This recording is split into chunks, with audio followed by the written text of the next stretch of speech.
Bonjour à tous, Magali, fille de Lune Tarot, j'espère que vous allez bien. Nous voici là pour aller voir les énergies pour ce mercredi 26 janvier. Mercredi 26 janvier, a glimmer of progress in the afternoon. Alors, un glimmer, un petit chouïa, je sais pas exactement le mot, mais de progrès. Les vieilles choses doivent passer maintenant. Confidence to shape up in afternoon. Vous avez la confiance. Shape up, j'ai l'impression que c'est faire de l'exercice, mais je suis pas sûre. Il pourrait y avoir une soirée pleine de discussions. Du progrès. Les anciennes choses doivent être dépassées maintenant. Et c'est plutôt la confiance en la construction, j'ai l'impression, ou en le renforcement de qui arrive. Ça avance, messieurs, dames. Du progrès, du progrès, du progrès. Allons voir les énergies et les messages à vous transmettre pour ce mercredi 26. Eh ben, dis donc. Le départ, la première carte du tarot, hein, le mât, celui qui se jette. Une envie de spontanéité, une envie de ne pas réfléchir, une envie d'y aller sans se poser de questions, en fait. Commençant ce mercredi. Et heureusement, parce qu'il y a des choses qu'on vous a mis sur le dos qui sont pas forcément de vos propres... alors, non seulement décisions, mais en plus, vous n'avez pas forcément choisi avec ce 10 de bâton à l'envers. Le fardeau qu'on porte, qu'on pourrait vraiment poser, si c'était pas quelque chose non seulement qui nous tient, ça nous tient à cœur, mais c'est aussi, ça nous tient tout court, mais c'est pas nous qui avons... c'est pas à nous tout ce poids, toutes ces responsabilités, ou ce qu'on porte est dû à d'autres qui eux-mêmes sont dans un moment de détresse, donc qui nous mettent dans un moment de détresse ou dans un moment de lâcher prise, mais qui nous mettent eux-mêmes leur propre poids sur les épaules parce qu'ils n'arrivent pas à tenir le coup. Et on voit que vous commencez cette journée. J'ai envie de... C'est vraiment l'idée de... En laissant... C'est presque un côté, je vais pas me laisser surprendre, parce que là, de toute façon, j'en ai jusque là, et je peux pas faire autrement que de porter mon fardeau. On a 2 10 à l'envers, on est vraiment dans des fins de cycle. 2 10 à l'envers et le mât. J'ai l'impression qu'il y a quelqu'un qui vient rajouter quelque chose, parce que le valet de denier, quand il est dans cette position-là, celui qui est si organisé, justement, celui qui est qui apprend, qui fait les choses très lentement, qui se lance tout doucement, c'est quelqu'un qui, dans cette position, a pas vu quelque chose venir. A pas vu quelque chose venir, et le 5 de bâton, là, c'est un peu, j'ai l'impression, mettre cette personne qui arrive et qui met les pieds dans le plat, c'est mettre cette personne en face de la réalité. Le 5 de bâton, là, c'est vraiment combatif. Là, c'est vraiment, bon, ben, écoute, maintenant, ça peut pas se passer comme ça. Le 5 de bâton, plein de... J'ai envie de dire, c'est plus que de la discussion âpre. C'est vraiment mettre quelqu'un en face de confronter quelqu'un en disant, voilà moi ce que j'ai sur toi, voilà toi ce que tu amènes. Tu comprends bien que nos 2 points de vue sont complètement différents, nos 2 façons d'être, nos 2 façons de faire, ça peut pas continuer. Et on voit très bien avec ce 4 d'épée et ce 10 d'épée à l'envers que même si c'est compliqué, il y a une pilule qui passe. Et elle était pourtant bien coincée, je pense. Elle était coincée sur vos épaules, elle était coincée dans ce que cette personne n'arrive pas à atteindre. Parce que le valet de denier, c'est quelqu'un qui apporte, qui veut quelque chose. Il voudrait faire, il voudrait être, il voudrait s'engager, il voudrait... C'est un projet, c'est quelque chose qu'on a en tête. Mais il faut quand même ou bien travailler dessus, bien s'organiser pour que ça commence ou pour que ça continue. Ou alors, il faut pas mettre ça dans la balance. Parce que vous, votre balance, elle est pleine et les deux... C'est même pas une question d'être équilibré ou pas équilibré. Les 2 plateaux de la balance, ils se sont décrochés de la chaîne. Et là, vous êtes en train de regarder les choses en disant comment est-ce que je fais moi avec tout ça maintenant. J'en fais quoi de tout ça? Parce que le 10 de bâton, quand il est à l'endroit, on sait pourquoi on porte son fardeau. On sait dans quoi on s'est engagé, on sait dans quoi... Et là, j'ai l'impression qu'en ce mercredi, la balance, les 2 plateaux par terre, vous assis par terre en train de vous dire... Je vais faire avec, de toute façon, demain sera un jour meilleur, et avec cette idée de mât, c'est il faut prendre les choses différemment. C'est pas la peine de toute façon de s'apesantir sur ce qui ne peut pas changer. Donc j'avance dans cette journée avec toute la spontanéité et avec tout le bien. C'est plein de bonne volonté le mât aussi. Alors ça ne veut pas quelque chose en particulier, mais c'est plutôt positif parce qu'on est prêt à affronter quoi qu'il en soit qui nous arrive. Et puis il y a vraiment une idée d'être libre de ses choix, de ses envies, et puis surtout de voir cette journée se dérouler sans qu'elle vienne vous accrocher. C'est ça. Et cette personne, ce valet de denier qui devrait être justement celui qui amène les choses, celui qui fait les choses d'une certaine manière parce que on lui explique ou il a compris à force de travail qu'au final, quand on est organisé, ben là il arrive et je vous dis c'est un caillou dans la soupe, c'est pas un cheveu dans la soupe. Et je pense que avec le 5 de bâton, vous êtes prêt à dire, écoute, moi je peux pas. De toute façon, je peux pas. Je peux pas faire plus, je peux pas faire mieux. Je peux pas. Il faut qu'on voit les choses différemment. Il faut qu'on prenne les choses différemment. Il faut qu'on se... J'ai presque envie de dire qu'on affronte nos points de vue, mais vous êtes là. On va affronter nos points de vue. On est du même acabit, on est du même bord. Mais par contre, tu vas bien comprendre ce que je vais te dire. Il y a quelque chose de très... Voilà. Tu vas m'écouter, tu vas t'asseoir, tu vas m'écouter. Tu vas arrêter de partir dans tous les sens parce que d'habitude, ce valet de denier qui justement... essaye de bien suivre les schémas. Là, il est en freestyle.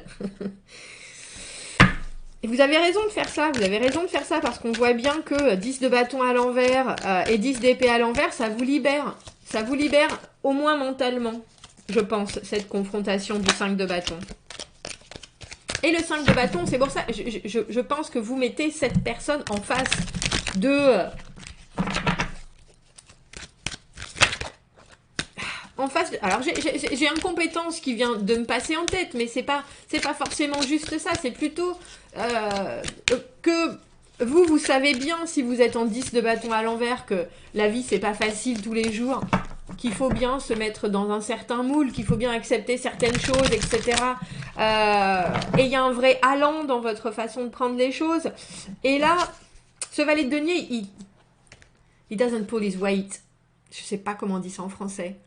Il fait pas sa part, il participe pas à l'effort, ou alors il est trop lui-même confus, décontenancé, alors qu'on lui dit les choses, parce que les deniers c'est quand même quelque chose qui est très, c'est dans l'acquis, c'est dans le travail, c'est dans des éléments qui sont hyper concrets, et là dans ce qu'il amène lui, il y a rien qui est concret, et je crois que vous lui expliquez, je crois que vous lui expliquez la vie. On va aller voir ce qui lui arrive à ce valet de denier.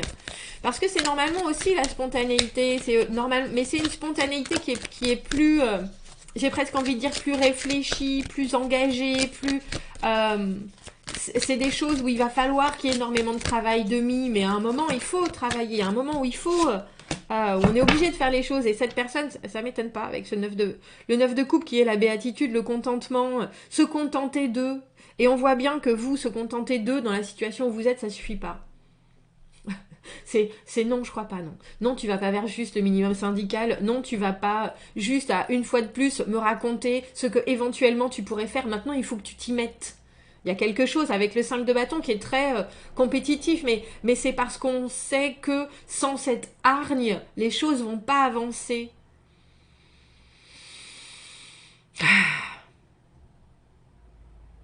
Alors, c'est deux rythmes différents. Je peux l'imaginer. Le valet de denier, c'est quelqu'un qui est très effectivement des choses qui prennent du temps, des réflexions, mais aussi des essais, des précisions, mais il y a une différence entre agir concrètement quand même pour que les choses évoluent et puis rester dans dans ce contentement du 9 de coupe, c'est-à-dire oui mais alors là je suis suffisamment bien, effectivement peut-être que je ferai ça mais bien plus tard. Et vous, il n'y a pas de plus tard là, parce que plus tard, sinon vous allez craquer.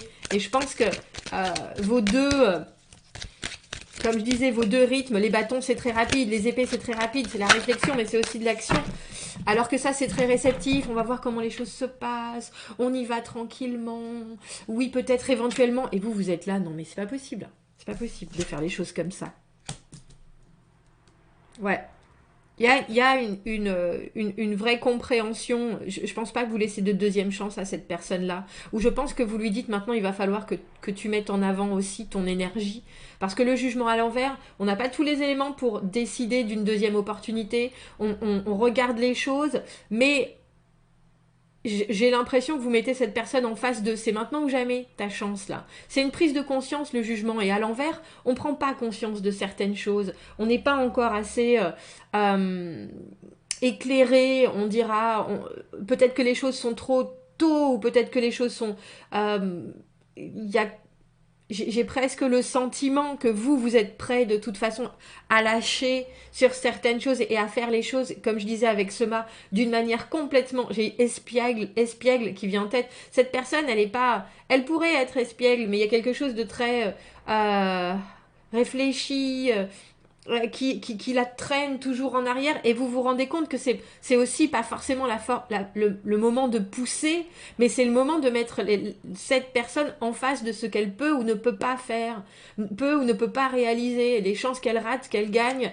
à agir de cette manière en restant un peu derrière dans ses lauriers et j'ai envie de dire perdant son temps presque.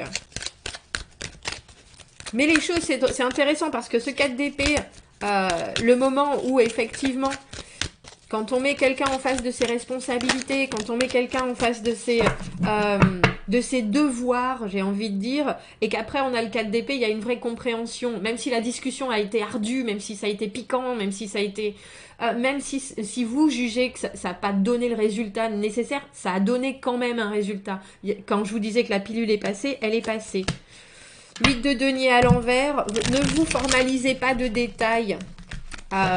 Même si vous estimez qu'il y a quelque chose, on a l'impression que vous êtes arrivé à un cul-de-sac un peu, ça n'est pas. Pensez toujours vous savez, quand on envoie un caillou dans l'eau et que ça fait des ronds dans l'eau, il y a quelque chose de l'ordre de la répercussion en fait, qui va faire réfléchir, je pense. Parce que le 8 de denier à l'envers, il y a un travail, il y a des résultats, ils sont là, il n'y a pas de doute. Il y a quelque chose qui n'est pas encore suffisamment stable, mais il y a quand même quelque chose qui a fait le plus grand bien, je pense. Le plus grand bien. Et j'ai l'impression, regardez, on a ce valet de bâton à l'envers et l'arcane sans nom à l'envers. Il y a vraiment l'idée de... L'arcane sans nom à l'envers, c'est refuser le changement, refuser la transformation, refuser... Et ce valet de bâton à l'envers, c'est quelqu'un qui passe du coq à l'âne. Et j'ai l'impression que vous mettez cette personne en face de certaines réalités, c'est-à-dire que peut-être que cette personne, ce valet de denier, se voit comme très organisée, très... Moi, je fais les choses, je comprends les bases, j'ai les bonnes valeurs, etc. Alors que vous lui dites, mais en fait, en faisant ça et en ne te fixant sur rien, tu dégages une énergie de valet de bâton, c'est-à-dire quelqu'un qui passe du coq à l'âne, quelqu'un qui fait les choses, qui va jamais au bout. Mais cette personne, elle a peut-être l'impression qu'elle va au bout de ses recherches, au bout de ses projets, au bout de ses envies. Elle pose les choses d'une manière presque trop installée, alors que ça devrait être très frais. C'est des projets qui pourraient être très grands, mais cette personne, elle n'a pas... Son but et son job, c'est pas de les amener au bout, c'est presque de les définir, les projets. Mais là, on a l'impression que cette personne, elle fait son travail à moitié et que vous lui dites, mais vois les choses comme elles sont. Tu changeras jamais si tu te vois pas comme tu es. Il y a du travail, hein. On a des cartes qui sont hyper transformatives, mais on a des cartes aussi de retenue du changement. Je vous ai dit que c'était une différence de rythme entre les deniers, valet de denier et maintenant valet de bâton à l'envers. Il y a quelqu'un qui doit comprendre que sa rythmique doit être différente aussi. Il y a quelqu'un qui doit penser que, et je pense que vous mettez cette personne en face des choses, en lui secouant en lui secouant les cloches et en disant tu n'avanceras pas comme ça avec le jugement à l'envers, tout est bloqué, tu ne te donneras pas, tu ne te donnes pas la meilleure chance dans ta propre vie si tu ne vois pas les choses comme elles sont. C'est-à-dire que là pour l'instant tu es en train de te complaire dans quelque chose qui t'avance à rien, tu vas pas au bout. Alors avoue quelque part que ton énergie, soit que tu n'as pas la bonne énergie, soit que tu n'as pas la bonne méthode. Je pense que cette conversation, elle va être... Les choses, on a la lune à l'envers, se découvrent. La lune à l'envers, les secrets sont soudainement exposés et on n'a plus le temps de faire dans la dentelle. On se met les tripes sur la table et on le voit bien, arcane sans nom, 10 d'épée, c'est la fin de la fin. Il faut que les choses changent. Il faut que les choses changent. Mais je trouve ça beau parce qu'avec ce 4 d'épée, vous êtes exactement là où vous devriez être. C'est-à-dire que même si cette conversation, elle a été compliquée, vous savez aussi qu'il fallait dire les choses pour pouvoir les digérer, pour pouvoir être enfin en paix, pour pouvoir purger tout ça. Il faut que ce soit exposé. Et c'est pas du tout d'une façon méchante. Bien au contraire, c'est pour que ça marche. C'est pour que cette stabilité du 8 de denier, elle soit enfin acquise. Et le 10 d'épée à l'envers, c'est la lumière au bout du tunnel. Il y a de la lumière au bout du tunnel dans ce tirage, c'est exactement ça. À part que vous êtes dans la lumière déjà, et que vous êtes en train d'essayer de tirer cette personne-là dans la lumière, alors qu'elle est là très bien dans sa boue. Dans sa boue. Alors parce qu'en fait, elle a une petite lumière au-dessus d'elle, hein. Elle est, quand je dis qu'elle est dans l'obscurité, non, parce qu'avec le 9 de coupe, on est très content de sa situation. Mais vous êtes là en train de dire, ça peut pas, ça fonctionne pas comme ça. Regarde, regarde. Réfléchis, pose-toi et regarde. Eh bien, ma foi, messieurs, dames, commentez, n'hésitez pas. Commentez, n'hésitez pas. C'est peut-être vous, hein, ce valet de denier. Abonnez-vous à la chaîne. Aimez la vidéo si ça résonne. Si vous avez besoin d'un tirage privé, vous avez mon adresse email dans la petite boîte juste en dessous. Je vous souhaite un très joli mercredi. Je vous dis à bientôt. Au revoir.